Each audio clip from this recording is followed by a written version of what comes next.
목사님 나오셔서 믿음으로 삽시다라는 제목으로 말씀 나눠주시겠습니다.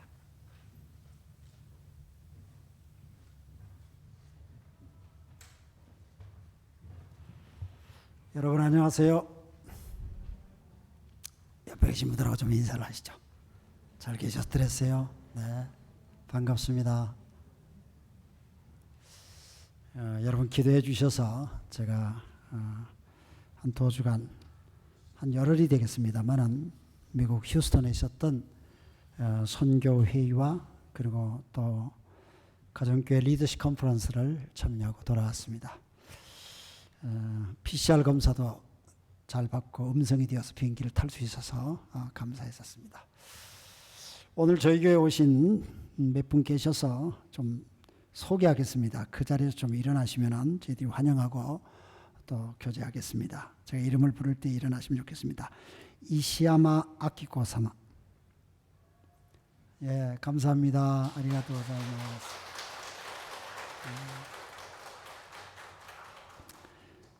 그리고요, 미국에서 오신 형제인데 다니엘 킴,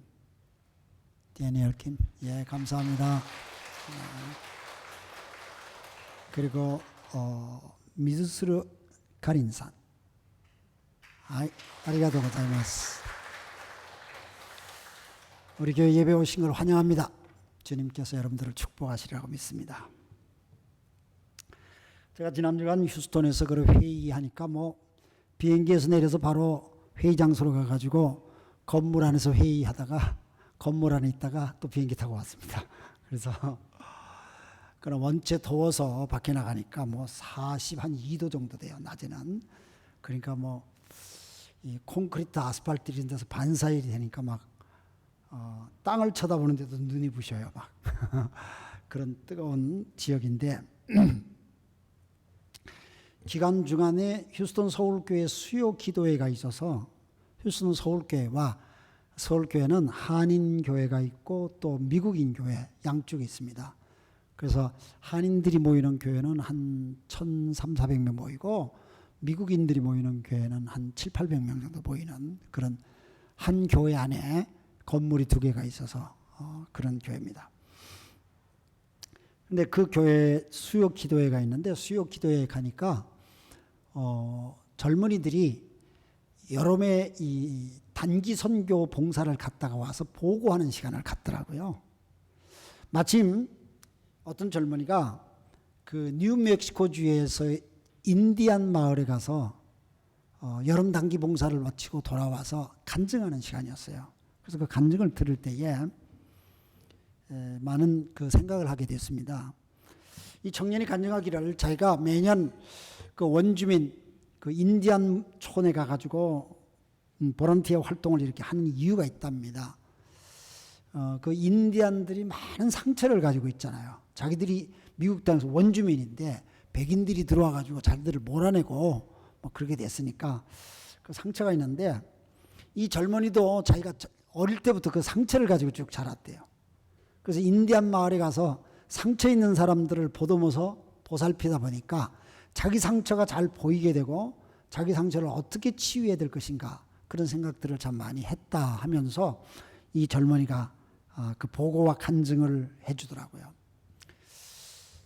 그 인디안들이 이제는 옛날처럼 서부 그게 나오는 것처럼 백인들한테 쫓겨서 이리 가고 저렇게 가가지고 도망다니고 그렇게 사는 게 아니라 정착촌이 있는데 그 정착촌은 보통 미국 사람들이 사는 동네가 아니고 저 산속에 들어가서 살고 광야 같은 데서 살고 하는데 뉴멕시코주도 굉장히 그 건조한 지역이죠. 그러니까 거기서 사는데 정부에서 보조금을 준대요.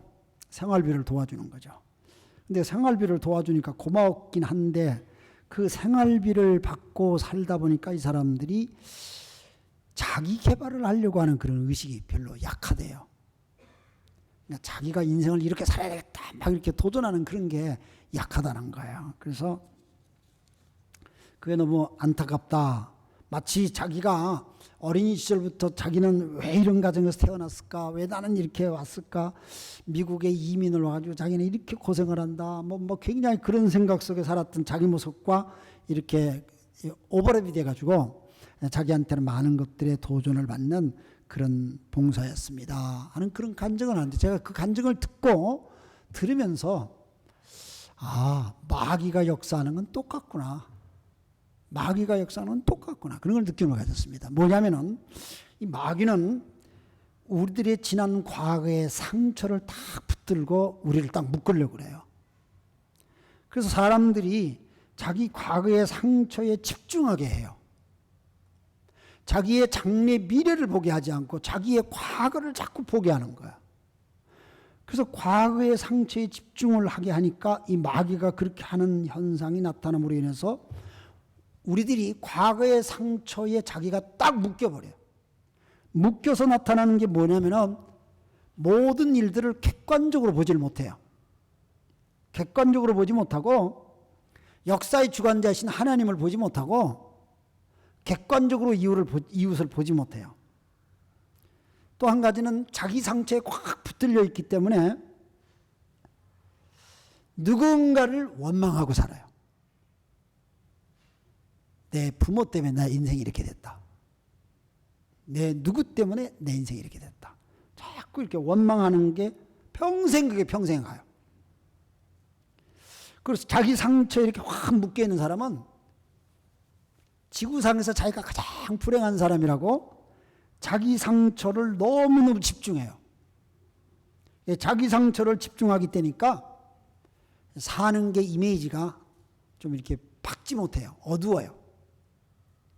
그리고 생각이 전부 다 부정적이에요. 네거티브예요. 포지티브하게 되질 않아요. 마귀는 어두운 곳에 역사하거든요. 근데 자기 상처에 확 이렇게 묶여서 사니까 모든 게 비관적이에요. 누군가가 뭐라 그러면 확 공격하고 싶어져요. 사람이 공격적으로 돼요. 마귀 닮는 거죠. 그러니까 자기 상처에 확 이렇게 묶여져 있는 사람의 특징이 그 자기 상처 때문에 인격적으로 성장하지 못해요. 그 인격적으로 성장하지 못하니까 그 사람들을 심리학에서는 어덜트 칠드런이라고 해요. 어른이 됐는데도 애예요. 어른이 됐는데도 생각하는 게 애예요. 참 저는 예수 믿으면서도 이럴 경우가 많다는 거예요. 한 가지 여러분들께 꼭 기억해 달라고 말씀드리고 싶은 것은 뭐냐면 이 세상에 상처 없이 사는 사람은 단 한 사람도 없는 거야. 모든 사람이 상처가 다 있어요. 문제는 그 상처를 어떻게 자기가 받아들이고 소화를 할까 하는 것에 따라 자기 인생이 바뀌어져요. 상처 때문에 더 열심히 사는 사람이 있고 상처 때문에 어둡게 사는 사람이 있어요.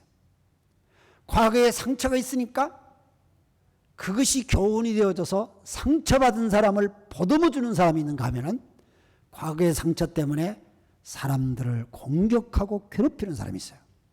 방법이 너무 틀리죠? 사는 방법이. 오늘 하나님의 말씀인 히브리서 11장 23절부터 29절을 여러분에게 소개하면서 나누기를 원합니다. 한마디로 말하면 상처받은 한 인생 모세라는 사람의 삶을 이 히브리서는 놀랍게 설명을 하고 있습니다. 우리의 상상을 초월할 그런 말로 설명을 하고 있습니다. 11장 23절부터 29절은 모세가 믿음으로 살았다는 얘기로 우리에게 해석하고 가르치고 있습니다. 오늘 성경 히브리서 11장에 보면 믿음으로라는 말이 굉장히 나옵니다. 믿음으로 산다는 게 도대체 뭘까? 히브리서 11장은 아주 명확하게 설명하는데, 여러분 아시죠? 이 히브리서는 구약 성경을 백그라운드를 하고 소위 교회 생활을 오래 한 사람들에게 가르쳐주는 하나님의 말씀입니다. 기독교에 대해서 좀 많이 안다는 사람들에게 가르쳐주는 하나님의 말씀입니다. 성경을 좀 안다는 사람들한테 너 정말 성경 제대로 아니? 하고 가르쳐주는 말씀이 히브리서 11장입니다. 히브리서 전체가 그렇습니다. 그런데 오늘 모세에 대한 얘기를 하면서 오늘 이 말씀은 믿음으로 산다는 것은 세 가지를 제가 말씀드리는데, 첫째, 23절 말씀이니까 믿음으로 산다는 것은 이 세상의 흐름을 거역하고 사는 용기라는 얘기입니다. 모세 그러면 여러분 생각나는 게 출애굽기 아닙니까? 출애굽기 1장에서 보면 이 모세에 대한 얘기가 쭉 나옵니다.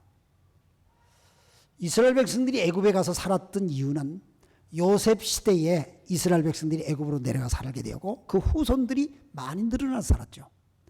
그런데 이 요셉이라는 하나님의 사람을 모르는 새로운 왕이 이집트의 왕이 되었고, 우리가 한글 성경에 애굽이라고 그러고 일본어 성경에 이집트 똑같은 나라죠. 근데 이집트의 왕을 우리가 바로라고 그러죠. 근데 파라오라고 하는데 역사에서는 새로운 왕이 이스라엘 사람들 호위 히브리 사람들이 많이 늘어나는 것을 경계하기 시작합니다. 출애굽기 1장 9절 10절 말씀해 보니까 이 바로 왕이 말하기를, 이 히브리 사람들 유대인들은 굉장히 애기도 잘 놓고 해가지고 숫자가 점점 늘어나는데 걱정이 된다. 왜냐하면 우리 이집트 사람들은 살기가 편하니까 애를 잘 안 낳아. 그러니까 유대인들이 애를 많이 낳는데 만약에 전쟁이 일어나가지고 우리 적들이 유대인들하고 딱 결탁이 돼버리면 우리가 어떻게 되냐. 그러니까 유대인들을 우리가 좀 이렇게 잘 관리를 하고 다스려야 되겠다 하면서 유대인들을 억압하는 정책을 써야 되겠다. 그렇게 계획을 잡습니다. 그래서 그 중에 하나 나온 것이 왕이 명령을 내리는데, 모든 유대인들이 아기를 낳았을 때에 여자아이가 태어나면 살려주고 남자아이가 태어나면 나일강에 빠뜨려서 죽여라는 얘기예요. 그래서 소위 아이들이 출산을 하더라도 그 아이들이 숫자가 늘어나지 않게끔 이렇게 명령을 내렸던 거예요. 왕의 명령이라는 것은 사람을 죽이고 살리고 하는 아주 무서운 법률입니다. 그런데 이런 파라오의 명령을 순종하지 않냐고 거역하는 히브리 사람, 이스라엘 사람이 있었습니다. 그 사람은 갈대 상자로 유명한 모세의 아버지 아므람이고 어머니 요게벳이었습니다. 이 두 사람은 레위 족속의 사람들이고, 오늘 23절 성경 말씀에 보니까 모세가 태어났을 때에 믿음으로 그 부모는 석 달 동안 아기를 숨겨두었습니다. 여러분, 석 달 동안 아이를 숨겼다는 얘기는 왕의 명령을 거역했다는 겁니다. 왕의 명령을 저항했다는 겁니다. 그래서 신앙은 이 세상 것을 저항하는 게 신앙이다, 성경이 가르칩니다. 그들은 아기가 잘생긴 것을 보았기 때문입니다. 모든 부모들은 자기가 태어난 아기를 보면 다 정신이 나가요. 왜냐하면 자기를 닮은 애를 볼 때에 너무너무 이쁘고 하나님이 준 축복의 선물이라는 모든 사람이 그렇게 생각합니다. 그럼에도 불구하고 왕의 명령이 있는데도 불구하고 그 아이를 숨기며 키운다고 하는 사실은 자기 목숨을 담보하는 그런 일이었습니다.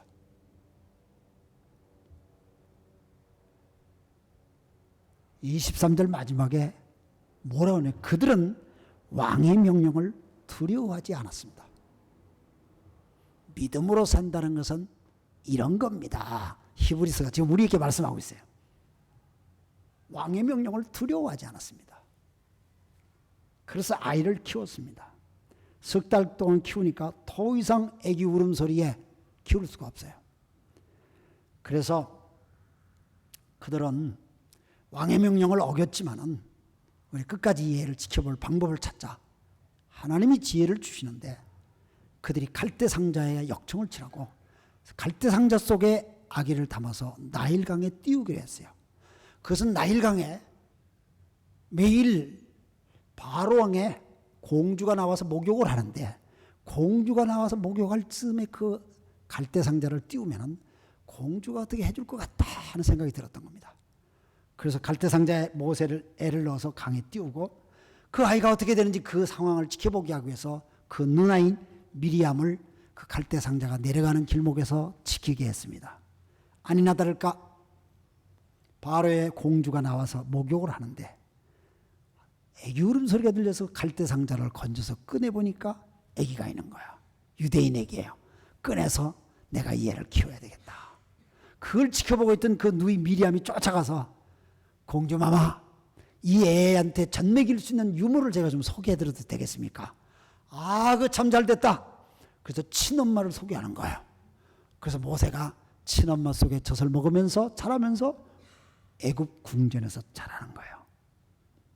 히브리서는 이런 역사적인 내용을 잘 아는 크리스천들에게 믿음으로 산다는 게 뭔지 아느냐 너희들이?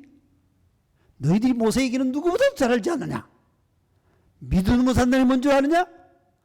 왕의 명령을 거역하고 하나님의 방법으로 사는 게 믿음으로 사는 거다. 성경은 그걸 말하는 거야. 코로나 시대에 뭐 여러 가지 많은 것을 우리는 생각을 합니다. 특히 일본이라는 이 환경은 주변과 맞춰서 살지 않으면 안 된다는 그런 환경입니다. 그래서 우리들은 내가 믿음으로 이렇게 살아야 되겠다 하는 것보다는 주변과 맞춰야 되겠다고 하는 것이 믿음보다도 더 월등한 위치에 있을 때가 있습니다. 그럴 때 믿음으로 산다는 게 뭔지 아느냐? 오늘 이 히브리서는 우리에게 딱 도전하는 것 같아요. 저는 일본 사람들이 아프리카 적도에 가서 냉장고를 팔던 사람들입니다. 그러나 크리스찬이 되고 믿음으로 산다는 얘기할 때는 아, 집안이 이래서 뭐 신앙 고백을 했는데도 불구하고 세례를 1년 동안 못 받는 사람이 있어요. 왜? 집안에서 반대한다고. 자기는 고백을 했는데 세례를 못 받아요. 참 안타까워요. 사업을 할 때나 돈을 벌 때는 모든 걸 초월해 가지고 다 하면서도 믿음으로 산다고 할 때는 결단을 못 내려요. 그래서 오늘 우리 크리스천들에게 성경을 잘 알고 역사를 잘 알고 모세 시대에 보는 걸 다 아는 너희들이 믿음으로 산다는 게 뭔지 아느냐? 예를 들어서 왕의 명령이 있더라도 그 명령을 어기고 지켜야 될 생명을 끝까지 지키는 그 용기, 그게 믿음이다. 이 시대를 살아가는 것이다. 믿음으로 산다는 것, 모세를 통하여 배우는 게 첫 번째. 두 번째입니다. 믿음으로 산다는 게 뭐냐? 죄의 즐거움에서부터 고난받는 길을 선택하는 것이 믿음으로 사는 겁니다. 그게 오늘 24절부터 26절의 설명입니다. 모세가 장성하여 어른이 됐어요. 근데 오늘 성경 뭐라고 하냐? 모세가 그는 바로의 궁전에서 살았던 공주의 아들로 태어났으니까, 자랐으니까 왕자지 않습니까? 그런데 그가 그 왕자로서 바로의 궁전에서 죄의 유혹과 즐거움 속에 살기보다는 자기 백성들과 함께 고난받는 것을 즐기하고 그 길을 선택했다고 오늘 본문은 설명하고 있습니다. 그런데 모세의 이야기를 좀 아는 사람이라면 약간 이상하다는 느낌이 안 듭니까? 왜냐하면 모세는 자기가 고난받는 길을 자기 스스로 선택하지는 않았어요. 여러분 성경 하시잖아요. 모세가 바로의 궁전에서 뛰쳐나와가지고 광야로 도망을 갔던 것은 사람 죽였었기 때문에 그렇게 된 거예요. 어느 날 유대인을 향해서 애굽 사람이 막 이지매를 하고 공격하는 얘기를 듣고 쫓아나가가지고 자기의 동포를 지켜야 되겠다는 마음에 그 유대인을 보호하려다 보니까 애굽 사람을 손찌검을 한 거야. 어떻게 잘못됐는지 사람이 애굽 사람이 죽어버렸어요. 그래서 그냥 막 모래에 파묻고 모른 척하고 궁궐로 들어온 거죠. 누군가에 의해서 그 얘기가 탄로가 나고 모세는 자기가 사람을 죽였다는 것이 탄로가 나버리고 바로 왕은 모세가 애굽 사람을 죽였다. 그러면 그렇지 이놈이 유대인의 피를 받았더니 우리 애굽 사람을 죽이기 시작하는구나. 내가 이놈을 죽여야지 하고 바로 왕이 모세를 찾으려고 막 할 때 모세는 그걸 알고 애굽 바로 왕의 궁궐에서 도망을 피신해서 미디안 광야로 가지 않습니까? 그러니까 모세는 미디안 광야로 나갔던 것은 백성들의 고난을 함께 동참하기 위해서 자기가 스스로 나갔던 게 아니라 살기 위해서 도망을 간 겁니다. 그런데 오늘 성경은 그가 죄의 즐거움에 빠지지 않냐고 백성들의 고난과 함께 참여하기 위해서 그가 선택한 길로 나갔다. 성경 히브리서는 이렇게 얘기하는 거야. 히브리서는 구약 성경을 해석하는 말씀입니다. 그러니까 모세의 그 사건을, 모세는 실제적으로 사람을 죽이고 도망가는 사건으로 구약 역사 속에 그게 진실이에요. 그러나 그런 진실의 사건을 하나님은 모세가 자기가 사람을 죽이고 도망을 가고 미디안 광야로 갔지만 궁극적으로 미디안 광야에서 40년 동안 있던 모세를 변화시켜서 고난받는 이스라엘 백성의 고난의 자리로 끌어들임으로 인하여 그의 인생이 실패의 상처의 인생에서 고난받는 백성들과 함께하는 그리스도의 삶으로 옮기셨다고 하는 히브리적인, 다시 말하면 하나님의 재해석적인 말씀을 우리에게 들려주는 겁니다. 저는 이걸 아주 참 놀랍게 들려져요. 왜냐하면 모세가 사람을 죽이고 도망을 갔거든요. 아마 모세가 철저하게 후회했을지 몰라요. 내가 왜 죽였을까? 모세가 처음부터 죽이려고 했던 게 아니거든요. 과실치사예요. 그런데 왜 죽였을까? 내가 그랬기 때문에 이게 도망을 나와서 이 고생을 하는구나. 궁궐에서 살던 사람이 하루아침에 광야에서 살아요. 생각해 보세요. 얼마나 처절한 생활을 했을까요? 그러면서 그는 철저하게 낮아지는 생활을 하면서 회개했을 겁니다. 내가 그러지 말았어야 되는데, 그러지 말았어야 되는데. 이럴 때에 그가 호렙산에 있을 때에 하나님께서 그에게 나타났어요. 그리고 하나님께서 모세에게 말씀을 하세요. 모세야, 모세야. 가시떨기나무에 불이 붙어가지고 활활 타는데요, 이상해. 불이 붙어서 타는데 가시떨기나무가 재가 되질 않아요. 그래서 가까이 가서 보려는데 소리가 들리는 거예요. 하나님의 소리가. 모세야, 모세야. 제가 여기 있습니다. 너 있는 곳은 거룩한 곳이니 내 발에서 신을 벗어라. 그리고 하나님의 소리가 들려요. 내가 내 백성들이 애굽에서 고난받는 걸 내가 다 듣고 내가 보았다. 그들의 고통스러운 것을 내가 보았다. 나를 대신하여 내가 너를 보내노니 너는 가라. 고통당하고 있는 백성들을 향해 가라. 그들에게 나아가라. 그리고 그들을 애굽에서 인도해내라. 이게 출애굽기 3장이잖아요. 그러나 사람을 죽였다고 하는 엄청난 상처를 안고, 그래서 내 인생이 이렇게 비참하게 되었다고 광야에서 양치는 왕자의 삶을 살던 그가 양을 치는 사람으로 목동노를 하던 그의 속에 하나님, 난 안 됩니다. 나는 이런 상처가 있는 인생입니다. 나는 이렇게 사람을 죽였던 사람 아닙니까? 나는 안 됩니다. 내가 거기 가서 얘기해 보세요. 그 사람들이 너 살인자 아냐고 그러고 당장 나를 죽일 겁니다. 내가 어떻게 하나님의 명령을 받았다고 할 수 있겠습니까? 몇 번이고 모세는 거부하고 못한다고 얘기합니다. 그럴 때 하나님께서, 야, 너 손에 잡은 게 뭐냐? 지팡이입니다. 너 그 지팡이 가지고 양을 치고 모든 들짐승들을 쫓지 않았지? 그렇지. 그 지팡이 한번 던져봐라. 탁 던졌더니 뱀으로 됐어요. 모세가 지금까지 자기가 붙들고 있었던 게 뱀이었다는 걸 알았어요. 너 손을 품속에 한번 놓아봐라. 품속에 넣었다 뺐더니 그 손이 문둥병처럼 다 냄새나는 손이 돼버렸어요. 소위 하나님이 살아계셔서 그 삶 속에서 역사하고 있다는 소위 하나님의 능력 체험을 그럼 몇 번 합니다. 그렇죠? 그러고 난 다음에 못 가겠다 이게 되게 부정적으로 인생을 사는 사람의 특징이거든요. 소명을 받는데도 부정적인 사람들은 결단을 못해요. 그런데 하나님께서 그런 체험을 줌으로 인해서 모세를 결단하게 해서 애굽으로 가게 하는 거예요. 소위 고난받는 자기 동족들 속에 고난의 장소로 가게 하는 거야. 그런데 이 고난의 장소로 가게 하는 이 사건을 오늘 성경 말씀 히브리서 11장 26절은 뭐라고 하니 아주 놀랍게 설명합니다. 모세는 그리스도를 위하여 받는 모욕을 이집트의 재물보다 더 값진 것으로 여겼습니다. 모세가 고난받는 이스라엘 백성들로 돌아가는 그 사건을 그리스도가 고난받는 것과 똑같이 설명하고 있는 거예요. 그래서 크리스천들은 고난에 대한 재해석이 필요해요. 물론 인간이 죄를 지어서 받는 고난도 있어요. 그러나 하나님의 사람이 된 다음에 우리가 받는 고난은 그리스도의 십자가의 고난과 비교하면서 우리들 속에 우리의 삶을 다시금 성화시키고 하나님의 삶으로 바꿔주시는 하나님의 손길이라는 것을 구속의 의미로 이해를 해야 된다, 그 말입니다. 고난에 대한 의미가 틀려요. 그래서 모세가 백성들의 고난의 자리로 가지 않습니까? 가는 그를 향하여서 모세의 흠 있는 과거에 상처 있고 모세의 흠 있는 과거의 전력들을 성경은 비판적으로 말하지 않냐고.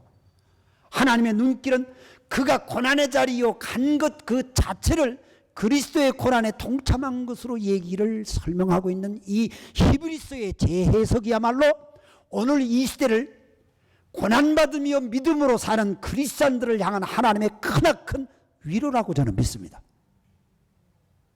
그래서 예수 믿으면서 고난받는 것 하나님의 위로입니다. 저는 젊었을 때에 고민이 있었습니다. 하나님을 위하는 일이라면 뭐든지 다 하겠다는 내 속에 한편 좀 과격한 생각도 내가 많이 하고 있었습니다. 내 의식 속에.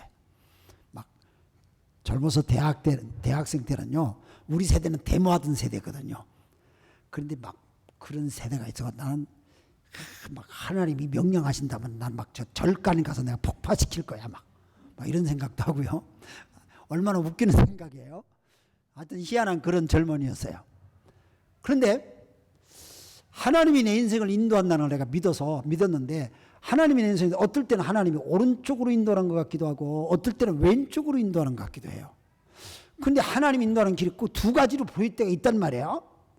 오른쪽 길도 하나님이 영광을 위하는 길이야. 참 멋있어. 나한테 같이 하자 하는 그런 사람도 있어요. 근데 이 일 좀 하나님 기뻐하실 것 같아요. 근데 또 다른 길이 B라는 길이 또 보여요. 야, 전하면서 너 이 길 가면 참 하나님 앞에 쓰임받고 축복받아 멋진 인생을 살 수 있어. 그런 나한테 소위 제안이 들어왔어요. 이 두 가지 제안, 이게 다 하나님 뜻인 것 같아. 근데 하나님 뜻은 한 길이지 두 가지를 내가 다 할 수 없잖아요. 사람이 하나인데. 그래서 그런 걸로 그냥 참 고민을 했어요. 제 젊은 시절에. 고민하다가 해답이 없는 거예요. 어떡할까 하다가. 고민이 있을 때는 기도를 많이 해야 된다고 그래서 내가 기도하러 갔어요. 한국에서 오신 분들은 아시죠? 강원도 태백이라는 아주 산골이에요. 옛날 내 대학생 시절에는 거기에 정말 뭐 하루 종일 걸려야 거의 도착하는 아주 멀어요. 근데 거기를 찾아간 이유는 거기에 예수원이라고 하는 수도원이 있었어요. 그 예수원이라는 수도원에는 토레이 신부님이라는 그분의 글을 읽고 감동을 받았는데 그분이 서양 사람으로 한국에 와서 평생 그 산골에 있으면서 한국이 아름다운 나라가 하나님의 나라가 되도록 기도하면서 수도원에서 공동체 생활을 하면서 젊은이들에게 도전을 주는 그런 일을 해요. 제가 거기를 찾아갔어요. 그래서 한 달 있었어요. 그러면서 거기서는 내가 거기서 배운 게 철저한 게 뭐냐면은 기도할 때는 노동하는 것처럼 기도하고 노동할 때는 기도하는 것처럼 노동해라. 내 신조가 됐어요. 거기서 배운 거예요.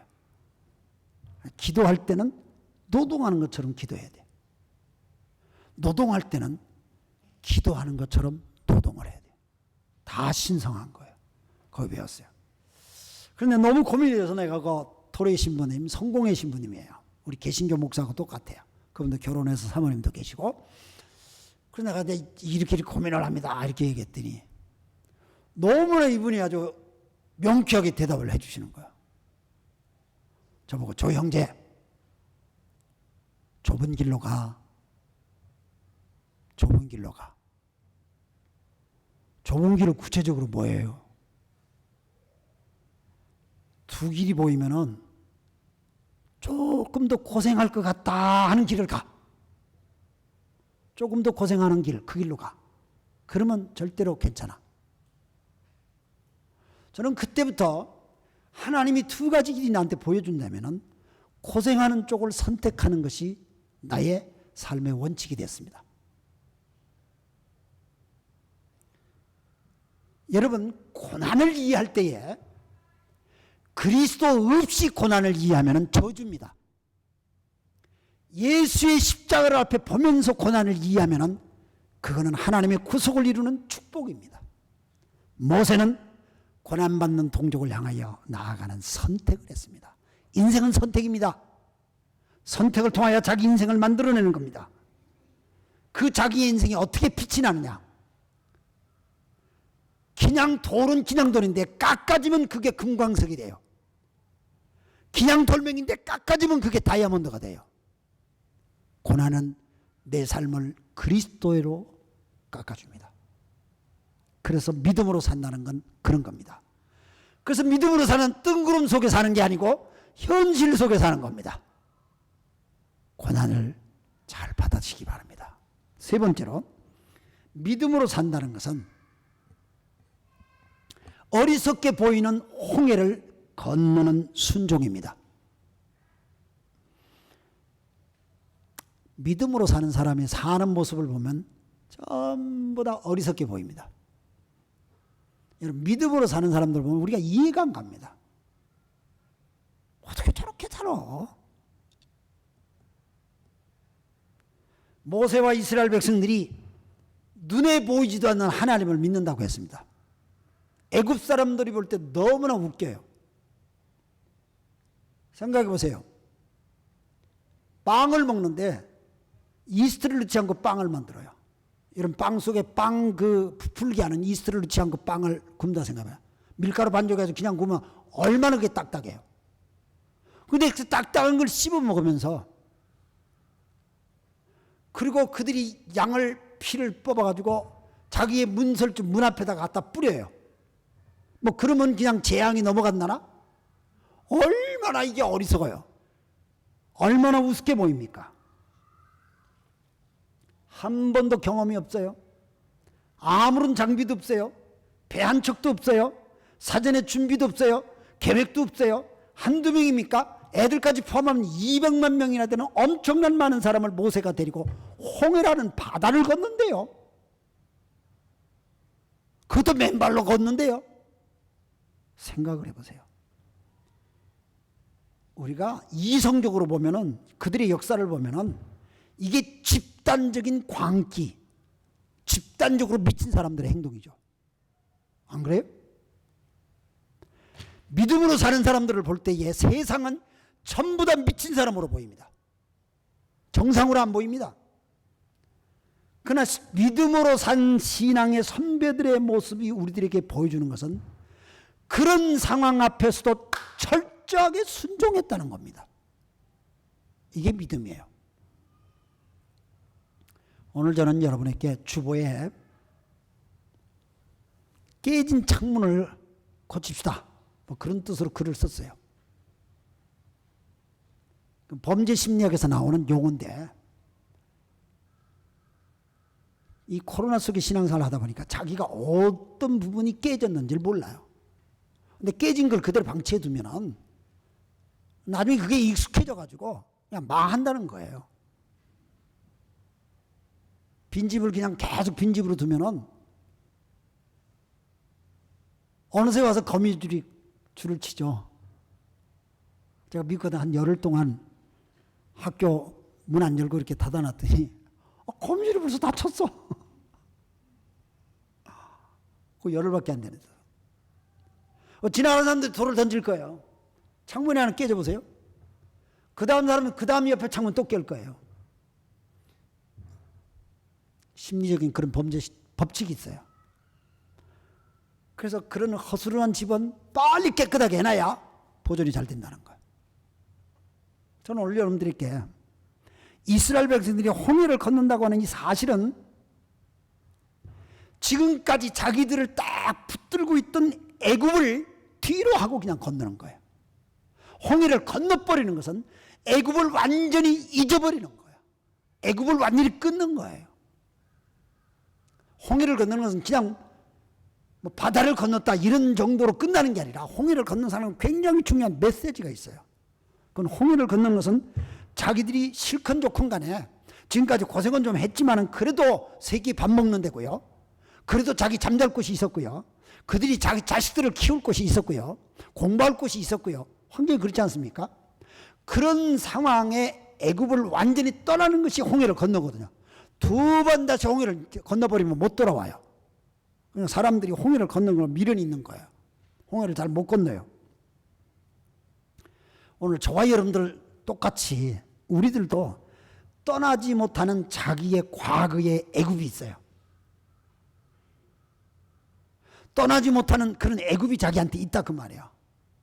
그래서 우리들에게도 홍해를 건너는 사건이 필요한 거예요.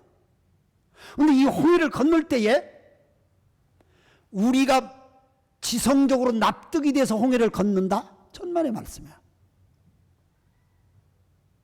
하나님의 말씀에 순종할 때 건너는 거예요.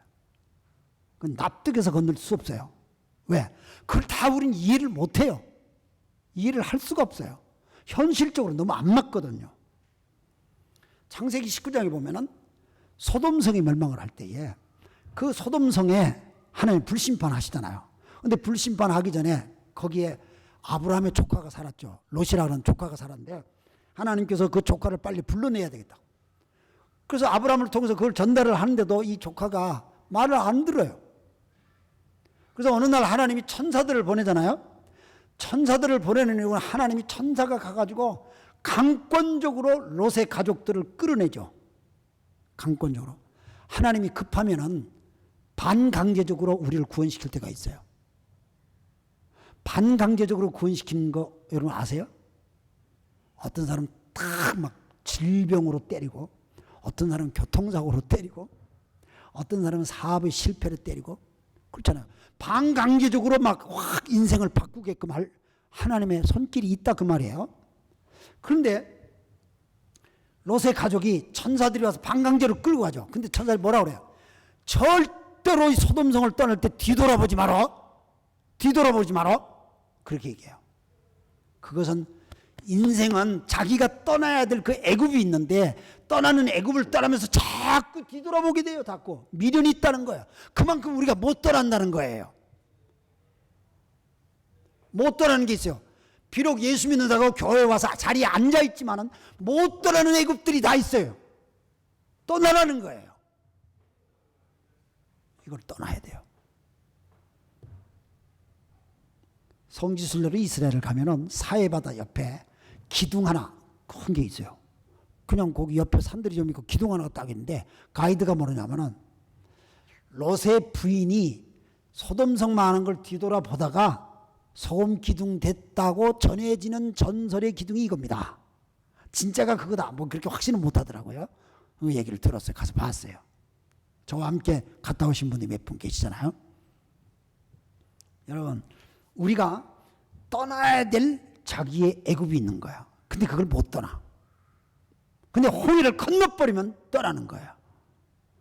근데 이 홍해를 건너는 이 사건이 굉장히 중요한데 고린도전서 10장 1절과 2절 말씀에서 바울 사도는 모세를 비롯한 이스라엘 백성들은 그 홍해를 건nom을 통하여서 그들이 세례를 받았다고 그렇게 설명을 해요. 홍해를 건너면서 물속을 통과하는 거죠. 물속을 통과한다는 얘기는 애굽에서 생활했던 자기의 과거는 죽어지고 약속의 땅 가나안을 향하여 다시 산 새로운 이스라엘이 된다는 얘기예요. 믿음으로 산다는 것은 순종인데 과거의 삶을 던지고 홍해를 건너는 사건이에요. 홍해는 그리스도 예수 안에서 다시 태어나는 거예요. 순종을 말하는 겁니다. 태어나는 건 내 힘으로 안 돼요. 내 힘으로 태어납니까? 하나님의 힘이에요. 나는 순종할 따름이에요. 믿음으로 산다는 건 그겁니다. 기왕에 예수 믿을 거면은, 여러분, 우리 자신들에게 묶여져 있는 과거의 애굽을 떨쳐버리고 그리스도 예수로 말미암아 영적 홍해를 다 건너시기를 주님의 이름으로 축원합니다. 기도하겠습니다.